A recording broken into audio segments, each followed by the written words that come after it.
Greetings, salutations, what's up, what's good? Welcome to another episode of Melodic Tension, where we're going to be exploring now the fifth mode, Mixolydian. So we're going to go into a little bit of the concepts that I used growing up and some of the ones that I've expanded on throughout the course of my career, and maybe some licks that I even use with Mixolydian, who knows? But let's get right down into it. Now Mixolydian, we're going to keep the same key again as always, G major. Mixolydian in this particular key is D. So we're going to be in D Mixolydian.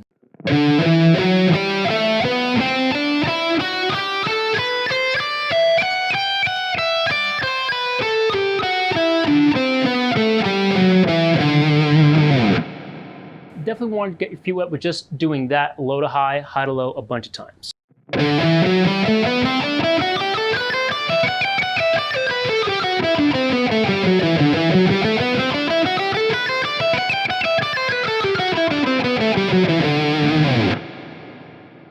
Now granted, the first that we're playing is D, which makes that D Mixolydian in the key of G major. Again, to review, we have G Ionian, A Dorian, B Phrygian, C Lydian, and now D Mixolydian. Now a lot of the lead guitar exercises that we're going to be doing today, I'd say most of them are going to incorporate some type of legato. This first exercise is definitely no exception, and it sounds like this.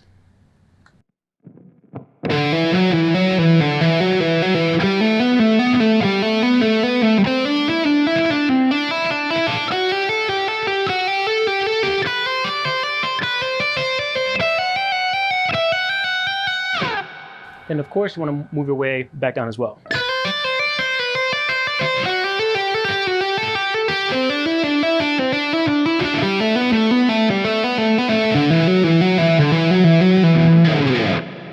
Let's get right into some beautiful opportunities to work on our legato without having to think too much. Now again, the first three strings that you see, all 10, 12, and 14. So when I discovered this, man, it changed my game. It changed my world, because this is, I feel like, the first time I really started to gravitate towards legato, which has become such a staple in my own phrasing and playing style. The first legato exercise that we're going to do is this.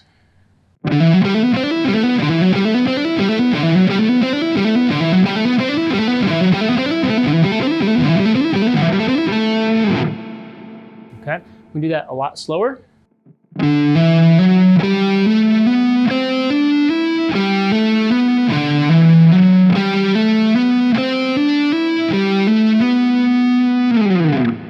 With this exercise, we're not doing a full legato run. We're only focusing on the hammer-ons. We're not doing pull-offs just yet. So in keeping with that same theme of just hammer-ons, we're going to do another variation. It's going to sound like this.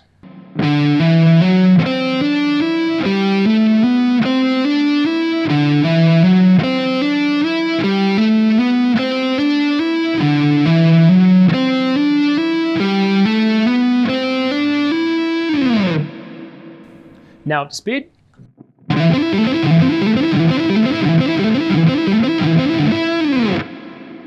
Now as always with the right hand, I am just picking the first note, just one note on each individual string just to kind of rev my engine, give me a little bit of momentum.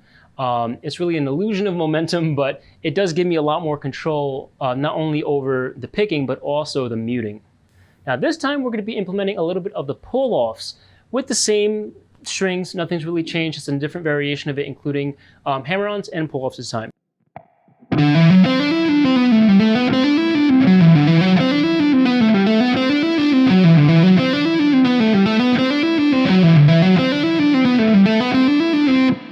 little bit slower.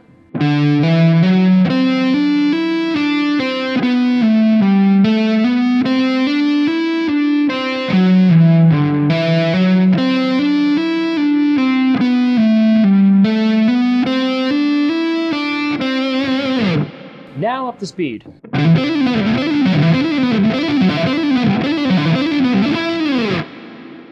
Now the following legato exercise is pretty standard. I'm sure we've done it in other modes, but I want to reintroduce it again just because it's a beautiful way to transition in and out of a mode while practicing your legato without just doing low to high to low.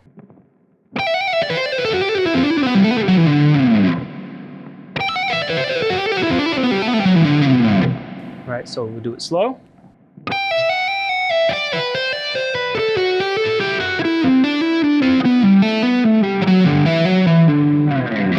We'll do it even slower.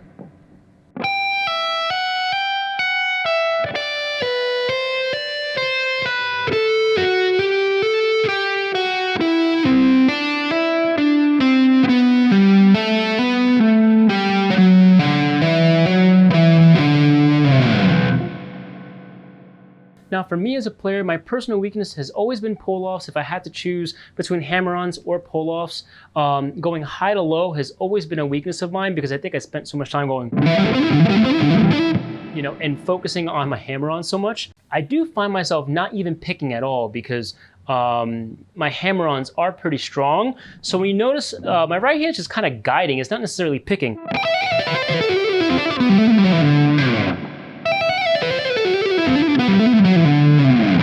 You know, so I don't necessarily need that crutch of picking, but it's a bad word. It's I don't want that dynamic, okay? Because I think that even if you're able to do it, like myself, I still find myself picking certain notes just because I want to emphasize them a little bit more. All right, so we're going to be alternate picking through this next lick with a bit of string skipping. It is a little weird to get used to. It feels really unnatural, but give it a shot.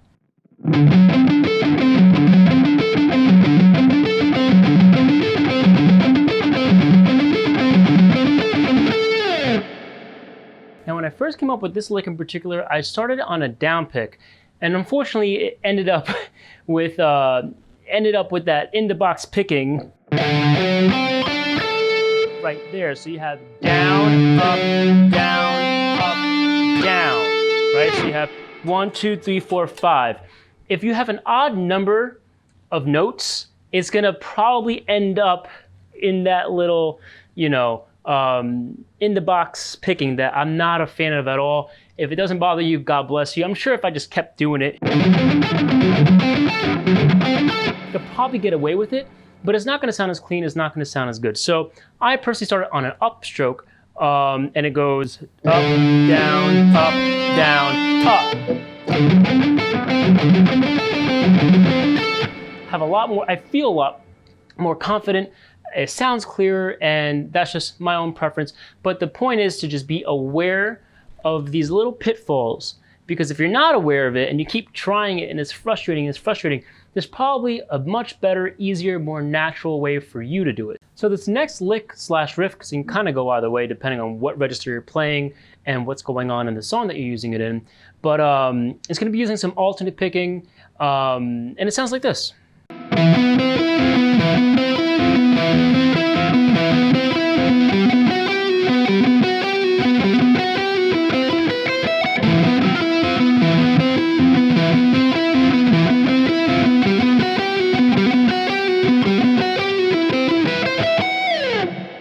So the lick is pretty damn difficult. I myself have a hard time going from that E and resetting back to the low E.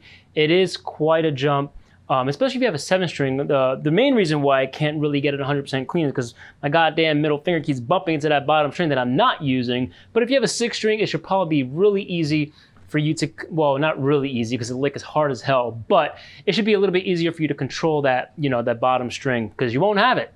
This is definitely a lick you want to slow down and just really wrap your fingers around it. It is very difficult to do, especially, again, that turnaround from the high E back to the low E. It's pretty tough. Now, this last and final exercise is just simply that, it's an exercise. It's actually borrowing a little bit of the concept that Rusty Cooley used to use way back in the day of the Shred Manifesto DVDs. He would do something along the lines of isolating each individual finger group. So 1 and 2, 2 and 3, and 3 and 4. And what he would do is a little bit more chromatic, like kind of like one of those types of exercises. He would go up and down the fretboard, up and down the fretboard, up and down the fretboard. To kind of take that concept and apply it to a mode to kill a bunch of birds with one stone. You're really focusing on your hammer-ons and pull-offs, which is great. You're warming up, which is great. And 3, you're practicing the modes, which is great. So I think that's the most efficient way to make use of your time when you're trying to get better at your technique, trying to learn the modes. You can do it all in one shot. So with this particular exercise, we're going to do this in the key of, again, same key, G major, in the D Mixolydian position.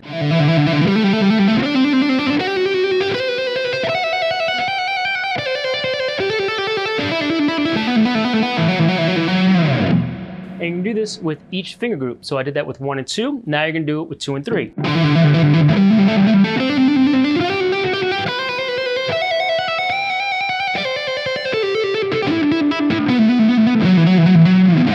And of course, the kryptonite, 3 and 4.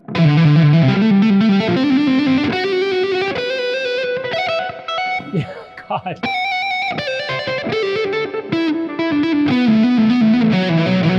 Oh, man. Clearly, we know what fingers I need to work on. I think probably most guitars out there, it's always 3 and 4 that's the weakest, especially when your ring finger is leading, because there's never a guitar situation where your ring finger is leading. It just very rarely ever happens. I can't imagine an instance in which it would happen. But it's a great way to just make that blood rush to your hand and, you know, have a different approach to obviously the mode itself, because you're only doing 2 notes of the mode. You're moving up 1 degree in the mode, in the same mode, really. You're just going 2. And then you're doing the last 2, which is really cool. Very unorthodox, a little bit different, but I think it's a much more melodic, fun way to warm up as opposed to doing something chromatic. And that, ladies and gentlemen, puts a seal on the 5th mode Mixolydian of the major and minor scale. Tune in next time where we go into Lydian and Mixolydian, and then banging the rest out. We have 2 more. We have Aeolian, which is the natural minor scale, and we have Locrian, and that'll complete our study of the modes. So see you then. All right. Shit. Should be in good shape. Yo! It's hard, and if it's hard, it's good for the soul, and I mean that.